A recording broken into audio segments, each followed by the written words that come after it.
두 후보가 이렇게 플로리다에 공을 들이는 건 놓쳐서는 안 되는 최대 승부처기 때문이겠죠. 워싱턴 연결해서 한 걸음 더 들어가 보겠습니다. 자, 임정조 특파원. 그러니까 지금은 어느 쪽이든 플로리다는 잡아야 하는 그런 상황인 거죠? 네, 그렇습니다. 미국 대선은 선거인단 538명의 과반, 그러니까 270명을 누가 확보하느냐 하는 싸움입니다. 4년 전엔 트럼프 대통령이 경합주 6곳을 휩쓸며 306명을 확보했고 힐러리 후보는 232명을 얻는 데 그쳤습니다. 경합주를 빼고 그때와 결과가 같다고 가정할 경우 바이든 후보는 경합주 6곳 대의원 101명 가운데 38명만 더 얻으면 승리할 수 있습니다. 여론조사에서 앞서 있는 미시간과 위스콘신에서 우세를 굳히고 29명이 걸린 플로리다를 얻으면 당선될 수 있다는 계산이 나옵니다. Right here in Florida, it's up to you. You hold the key. If Florida goes blue, it's over. 그러면 누구라도 그 플로리다를 잃게 되면 어떻게 되나요? 네, 바이든 후보는 펜실베니아나 노스캐롤라이나를 꼭 잡아야 합니다. 그러나 모두 초경합지다 보니 만만한 곳은 없습니다.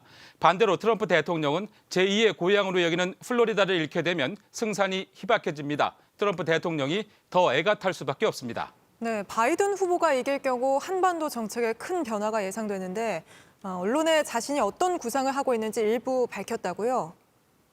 네, 바이든 후보는 기고문을 통해 주한미군 철수로 동맹을 협박하기보다는 강화하겠다는 뜻을 밝혀왔다고 연합뉴스가 전했습니다. 또 북핵 문제는 원칙에 입각한 외교로 접근하겠다고 했습니다.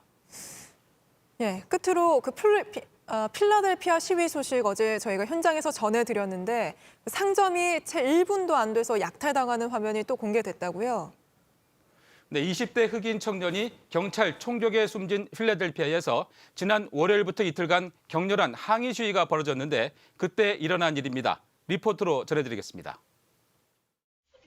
흑인 여성 2명이 상점에 들어오더니 맘대로 옷을 고릅니다. 이곳저곳 뒤져 가방도 찾아냅니다. I hope we do not get caught in this bitch. Bro, get what you gonna get. 곧이어 사람들이 우르르 들어오더니 진열된 옷을 닥치는 대로 챙깁니다. CCTV 속 영상은 53초. 그 사이 상점은 약탈자로 변한 시위대 20여 명에게 송두리째 털렸습니다. 대학 졸업 후 2년 동안 일군 전 재산은 이렇게 한순간에 날아갔습니다. So we was also celebrating our anniversary of our 2-year mark in business. 이렇게 약탈당한 상점은 200곳이 넘습니다. 한인 가게 여러 곳도 피해를 입었습니다. 현금 인출기도 폭발로 부서지고 털려 당국이 수사에 착수했습니다. 워싱턴에서 JTBC 임종주입니다.